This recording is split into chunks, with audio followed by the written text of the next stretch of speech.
పాత నిబంధనలో కొంతమంది భక్తులు ప్రార్థన చేశారు. ఉదాహరణకి దావీదు ప్రార్థన చేశాడు. దావీదు ప్రార్థన చేసినప్పుడు చాలా చాలా సందర్భాల్లో ప్రార్థన చేశాడు. తన గురించి ప్రార్థన చేసుకున్నాడు, తన ప్రజల గురించి ప్రార్థన చేశాడు.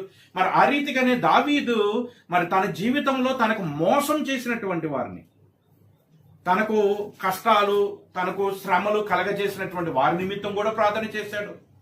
ఆ రకమైనటువంటి ప్రార్థనలు కూడా మనకి మరి కీర్తనల గ్రంథంలో కనబడుతుంటుంది. ఒకసారి 109వ కీర్తన చూడండి.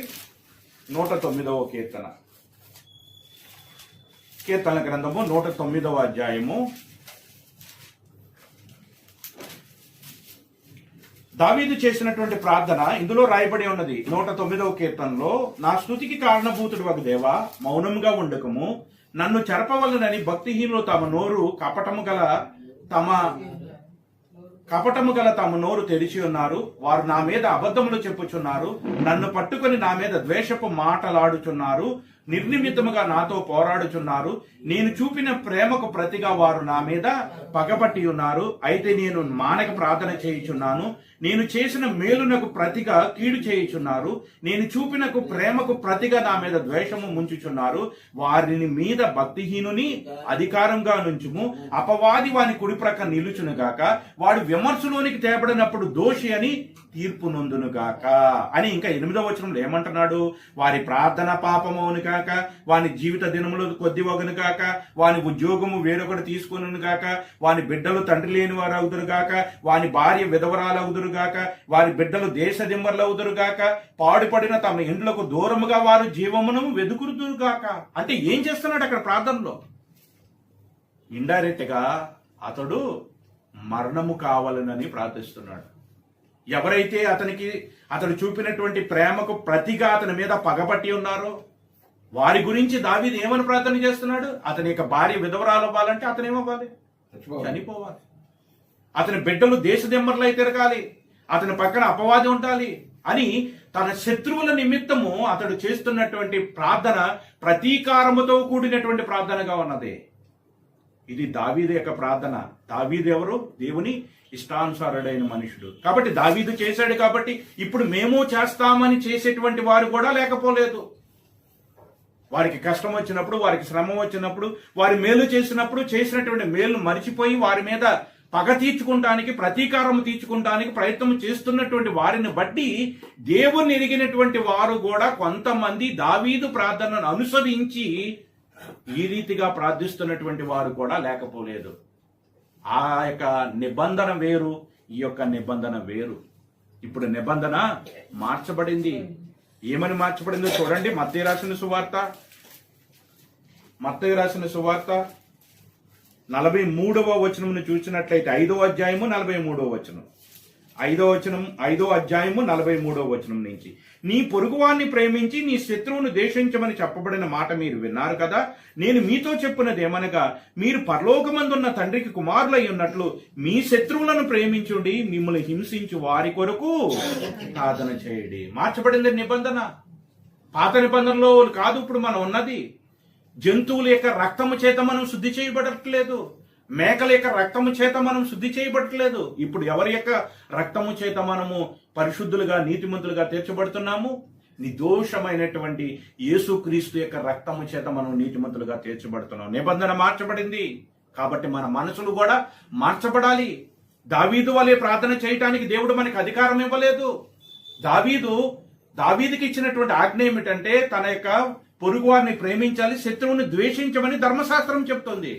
కానీ ఈరోజు మనం ఏం చేయాలి? మనం హింసించే వారి కొరకు ప్రార్థన చేయాలి. మనకు బాధ పెట్టేటువంటి వారి కొరకు ప్రార్థన చేయాలి. అలా ప్రార్థన చేసినప్పుడే మనం ఏమవుతామని చెప్తున్నారు. చూడండి ఏమని చెప్తున్నారు. నేను మీతో చెప్పినది ఏమనగా, మీరు పరలోకమందున్న మీ తండ్రికి కుమారులై ఉండునట్లు. ఎప్పుడు మనం కుమారులు అవుతాం? ఎప్పుడు కుమారులు అవుతాం? బాప్తీసం పొంది మారు మనసు పొందేస్తే మనం దేవుని కుమారులు కాము. ఎప్పుడు? మన శత్రువుల నిమిత్తము కూడా మనము ప్రేమించే వారముగా, వారి యొక్క మారు మనసు నిమిత్తమే, వారు మార్పు చెందాలని వారి నిమిత్తము మనం ఏం చేయాలా? ప్రార్థించే వారిగా ఉండాలి. మిమ్మల్ని హింసించే వారి కొరకు ప్రార్థన చేయండి, మిమ్మల్ని దూషించే వారి కొరకు ప్రార్థన చేయండి, మీ మీద నేరము మోపేటువంటి వారి కొరకు ప్రార్థన చేయండి. ఆలోచించండి, ఈ రకమైనటువంటి స్వభావం మనకు ఉన్నదా? ఈ రకమైనటువంటి ఆలోచన మనలో ఉన్నదా? ఈ రకమైనటువంటి అంశాలు మన ప్రార్థనలో ఉన్నాయా? మన ద్వేషించే వారి కొరకు మనం ప్రార్థన చేయగలుగుతున్నామా? వారు మార్పు చెందాలని మనం దేవునికి విజ్ఞాపన చేయగలుగుతున్నామా? దేవుడు అంటున్నాడు, మీరు మీ పరలోకమందున్న తండ్రికి కుమారులు అగునట్లుగా మీరు మిమ్మల్ని హింసించే వారి కొరకు ప్రార్థన చేయండి. ఇది క్రొత్త నిబంధన.